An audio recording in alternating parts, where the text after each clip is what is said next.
Well, hello everyone. I'm Maritza Barone and welcome to my podcast, Things You Can't Unhear. This special episode was brought to you by Avila, a women's lifestyle label offering ethical and sustainable athleisure clothing by using luxurious natural fabrics to create comfortable, stylish pieces for an energetic and active lifestyle. As a podcast brand partner, they've offered all of our listeners 20% off store-wide. Just use the code UNHERE at the checkout to claim your generous discount. Stay stylishly active all day long. Head to avila.com.au. So a little while ago, I shared a video on my social media pages to talk about the effects of anxiety, as I know there are a few people in my life that were experiencing some pretty serious cases of it, and I could see that they were really struggling. I wanted to find out what anxiety physically and mentally felt like for different people and share that with my network in order to open the discussion and create some more awareness of how it felt. It manifests in us all so differently, but the feedback that I had from many people really outlined how crippling it was to people's quality of life. It was like a darkness that just followed them around and that they had to deal with so silently. Now, many people responded to my video and shared their experience with me about their anxiety. And since then, I've been checking in on them regularly and making sure that they are okay and keeping that conversation going. I did make a promise in my videos that I would try and find a way to help ease their suffering, and I would reach out to Are You Okay to open the conversation further and perhaps equip us all with techniques to continue to check in on people around us, start conversations, and help normalize the experience so that we're not afraid to talk about what is going on inside us. Anastasia Symons from Are You Okay agreed to talk to us today, and she joins us on this episode. She's the brand and communication manager of the organization, and they inspire and empower everyone to meaningfully connect with people around them and support anyone who's struggling with life. Thank you so much for being on the show, Anastasia. Thanks so much for having me here today, Maritza. And also thank you for being there for the people that opened up to you. It's so important that when someone shares that they're struggling or that they've got something going on, that we do reach out to them and that we do check in, just like you've been doing over the last couple of weeks. Absolutely. And Are You Okay is such an important organization that gives us the tools to do this and the confidence, I think, to open the conversations, because it can be quite frightening to reach out to someone when you know they are struggling, because you don't know the reaction you're going to get. How do we approach that? So it can certainly be uncomfortable or frightening if we're unsure how they're going to react.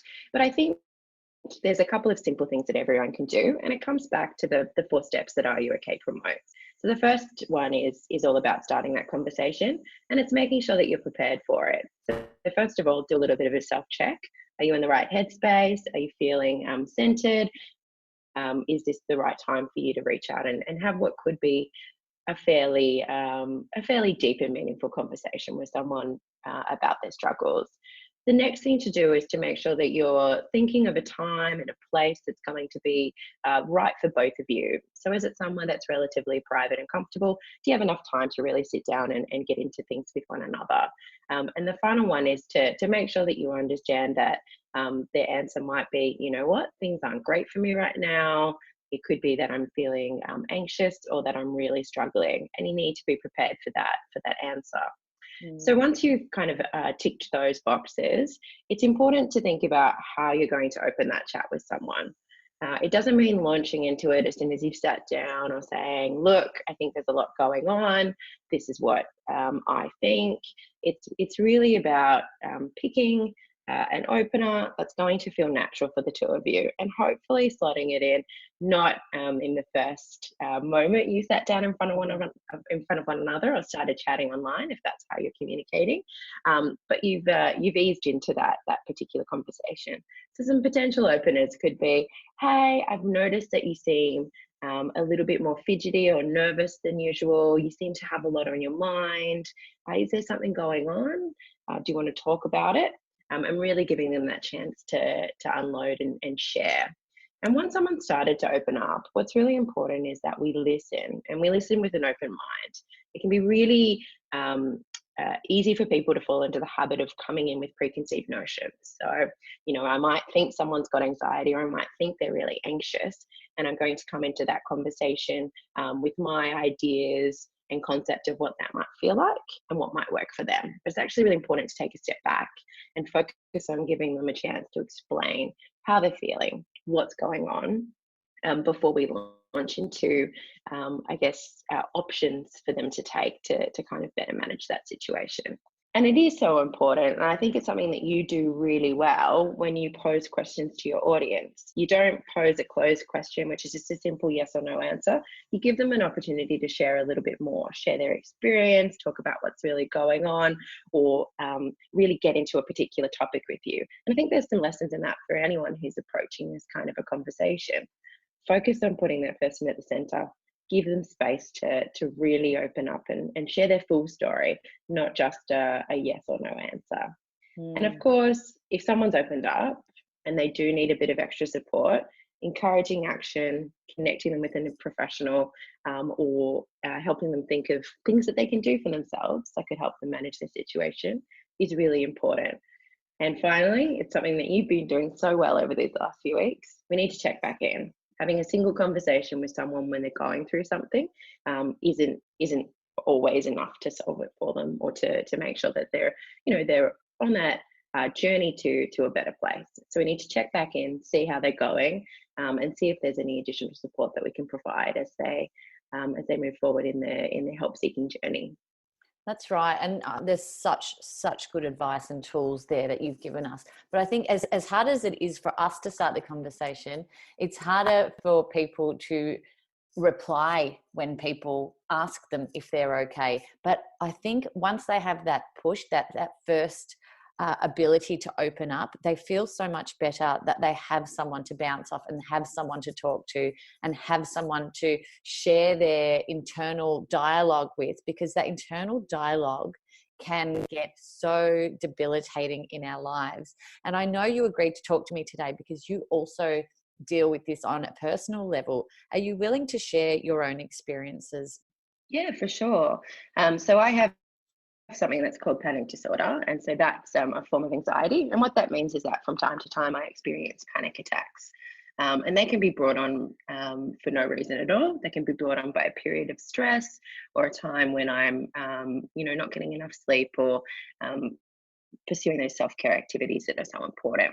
And when that condition is, escalating, the kind of things that are happening to me are often very physical reactions. So my heart will begin to race, I'll get a lot more clammy, I'll start to sweat a lot more, and I'll have these racing thoughts. So there might not be a connection between what I perceive reality to be and what's really happening in the world around me. But for me, that's a really, a very real thought that I'm not performing, and it leads to this kind of flow-on effect, which ultimately results in a panic attack. And at those times, what's really, really helped me calm down and take a step back from those thoughts is having the right people around me. So when I'm experiencing a panic attack, having someone who's really calm and reassuring, who says to me that I'm safe, that this is momentary and it will pass. Someone who doesn't get me to focus too much on my breathing, because that can be a bit of an issue. I might be hyperventilating. So I might be getting too much oxygen. I might not be getting enough oxygen. But they're kind of grounding me and getting me to concentrate on something other than the physical sensations that I'm experiencing during this period of heightened anxiety. And the next thing that they do, which is really important, is after my symptoms have passed, and that usually takes about 10 to 15 minutes, that they sit with me as my body kind of returns to normal, as I get out of this hyper alert state and heightened state, and I'm able to return to, my day-to-day activities. Having that calming presence, having someone who can talk to me is really helpful. But the reason that people are able to do that is that in the times when I'm not experiencing a panic attack, when I'm not feeling anxious, I have a really open conversation with people around me. And that's at work. I'm lucky that I work for an organization like Are You Okay, who really, embrace a mentally healthy culture at work. But also my friends and family, they all know that I experience these, and I talk to them about what really helps me in the moment. It doesn't help me if someone else panics. It doesn't help me if someone plays into my concerns about my symptoms. So if I'm saying I feel like I'm having a heart attack, don't tell me I'm having a heart attack. Give me, rather try to ground me and help me realize that I'm safe and that this will pass. Absolutely. I think, yeah, just keeping that communication open again is key. What would you do, Anastasia, if you were alone in a panic attack? Do you have the tools you've learnt yourself to manage that? So a lot of it, I've been to therapy. I see a fantastic psychologist from time to time, and we did cognitive behavioral therapy. And part of that is about changing destructive thought patterns. So it's reinforcing some of those messages that I get people around me to reinforce when I'm going through a panic attack as well. So that's changing my internal narrative to I'm safe and this will pass. And it's also making sure that I'm somewhere where I'm grounded. Afterwards, it's really important to continue that process. So I need to think about what might have triggered my panic attack. What are some of the activities that I'm doing that might have brought on this period? Makes complete sense. I think all of that is so important. And there's probably a lot of people out there listening right now and thinking about people in their lives who they believe may be struggling. What are some of the biggest signs we need to look out for with the people around us? So I think it's really tuning into that gut instinct that we all have and thinking about, have I noticed a change in what they're saying? Do they sound kind of more anxious than usual? Do they sound more irritable or angry? Are they saying things that can indicate that everything's just getting a little bit too much for them? That they're experiencing feelings of extreme sadness or a change in their mood. Is there a change in something that they're doing? So have they stopped turning up to things that they loved? Are they not getting enough sleep? Have they changed their eating and drinking habits? Are they not performing to the same standard that they usually do? So if there's someone who's always on the ball and all of a sudden that shifts, that can be a big indicator. And finally, it's thinking about what's going on in their life. So have they gone through a period of change at work? Has there been a relationship breakdown or change? Are they going through a health issue? Have they experienced a loss? These moments, they can really challenge us. And it's important that we remain, I guess, attuned to what's happening in the people around us, that we keep an eye out for them, and that whenever we get that little feeling inside our gut that says, you know what, I think something's going on with them, that we take that time to think about when we can start a conversation with them and ask that really important question, are you okay? Now, language is a really important factor that Are You Okay speaks about a lot. How important is the words we choose when we open these conversations? We have to obviously be careful not to use any judgment, like you mentioned earlier and briefly. But yeah, is there a specific way to speak? Are they open-ended questions? How would you approach it in that first instance? That's a really fantastic question. And I think it is really focusing on that open-ended question, because at the end of the day, what you want that person to do is to share what's going on for them. So rather than going in there with a preconceived notion of what's going on and what they're feeling and experiencing, pose it as a question. So if you do think someone's experiencing anxiety, or if you think someone's got a lot going on, you could ask things like, hey, I've noticed this particular change. What's happening? Has something changed recently? Can you tell me a little bit more about that? It can really help to reflect back what they're saying as well. So you said that, you're really struggling to sleep. I can imagine that that's really hard. Is there something that's triggered that? Is there something on your mind that's adding to that particular experience? It can really help to also clarify. So if you're ever unsure about what someone said in a conversation, clarify with them. So can I just check that it's your work pressure that's really led to this period of stress for you? Or can I just check that when you say this, you mean X?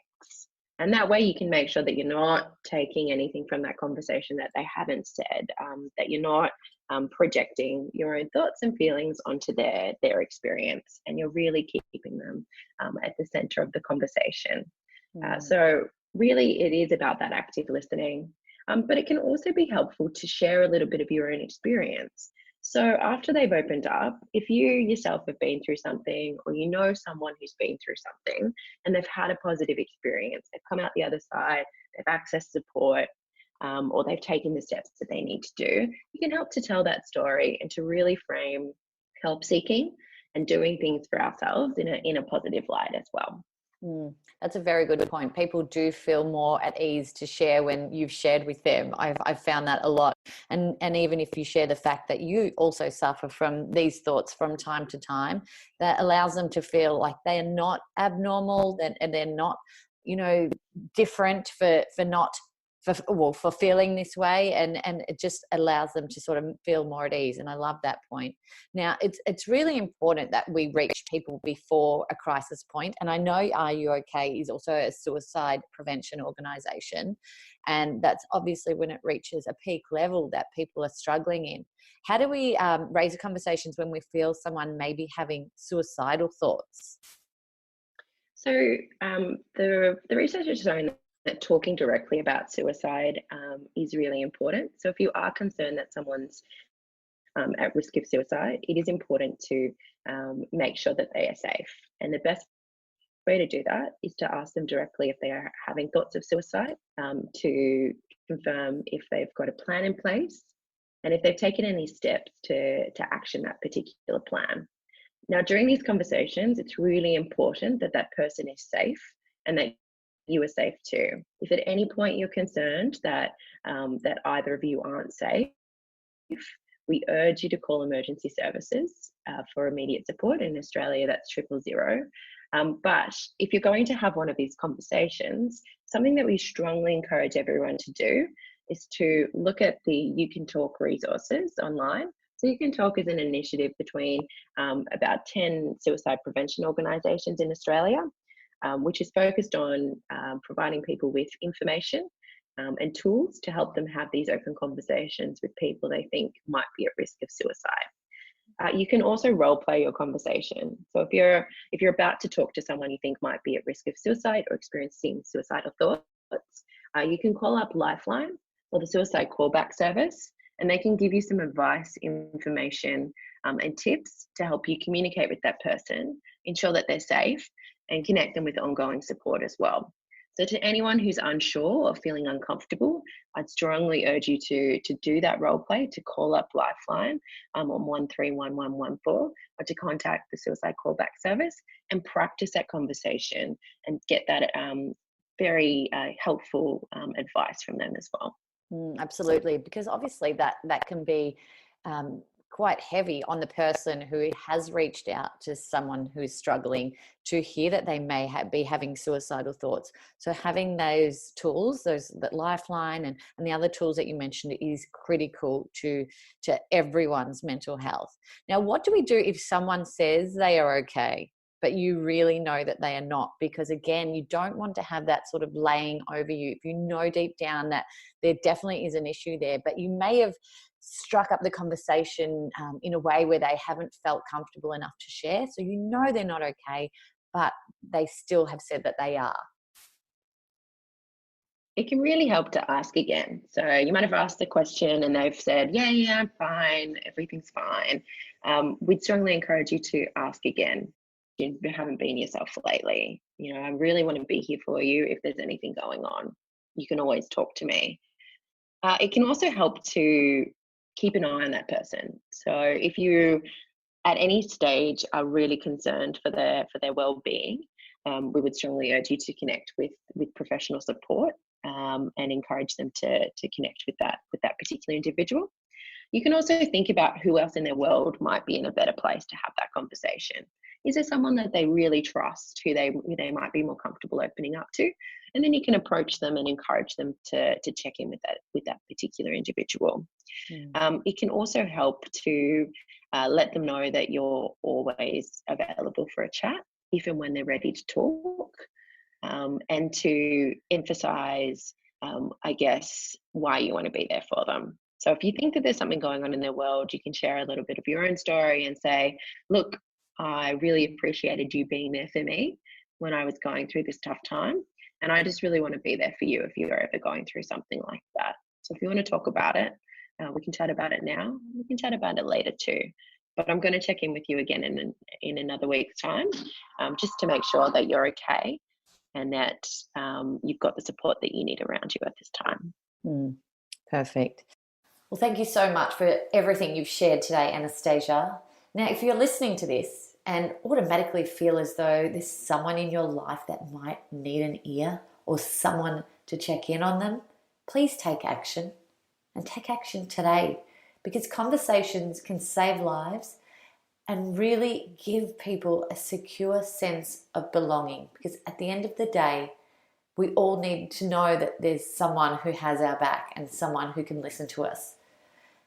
Now, if you're personally experiencing anxiety or feelings of depression or sadness or negative thought patterns, perhaps also use this as an opportunity to let someone know you need support. I promise, once you vocalize it, you realize you're not alone and there is help out there. If you need it, there's a lot more information and resources on the Are You OK website. It's ruok.org.au. And let's keep the conversation going. I'm all ears. If anyone needs to reach out and doesn't have someone to talk to, I'm more than happy to hear from you. You can reach me on Instagram at Maritza_Barone or at Things You Can't Unhear. And remember, as always, my friends, be happy, be healthy, be conscious, and be kind.